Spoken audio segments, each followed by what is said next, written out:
Injury থেকে ফিরে আগামী ম্যাচেই ব্রাজিলের একাদশে থাকবেন নেইমার। নতুন করে ইনজুরি না হলে নেইমার প্রথম প্রতিপক্ষ হবে ইকুয়েডর। এদিকে পিঠ দেওয়ালে ঠেকে যাওয়া ব্রাজিল শক্তিশালী একাদশ নিয়েই ইকুয়েডর ও প্যারাগুয়ের বিপক্ষে মাঠে নামছে। সেক্ষেত্রে ব্রাজিলের সম্ভাব্য একাদশ ও ম্যাচের সূচি নিয়ে বিস্তারিত থাকছে প্রতিবেদন। ৮০ বলেও আশা হচ্ছে না নেইমার জুনিয়রের, কেননা কোনো বাধার কারণে জাতীয় দল থেকে দূরে থাকতে হয়েছে তাকে। তবে নতুন করে ইনজুরিতে না পারলে ইকুয়েডরের বিপক্ষে নেইমারকে নিয়ে মাঠে নামবে ব্রাজিল। এদিকে নতুন কোচের আন্ডারে ইনজুরি থেকে ফিরে গোলবারের দায়িত্ব নেবেন এলিসন বেকার। সেন্টার ব্যাক পজিশনে এসিএল ইনজুরিতে এনার মিলিটাও, তবে তাতেও ব্রাজিল দলে অপশনের অভাব নেই কোনো। সেখানে ক্লাব ও জাতীয় দলে নিয়মিত পারফর্ম করা আর্সেনালের গেব্রিয়েল ম্যাগালাসের থাকা নিশ্চিত অনেকটা। তার সাথে দৌড়ে আছেন পিএসজির মার্কিনোস ও নটিংহ্যামের হয়ে দুর্দান্ত ফর্মে থাকা মুরিলো।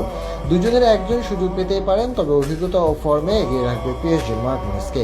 লেফট ব্যাক পজিশনে আবনার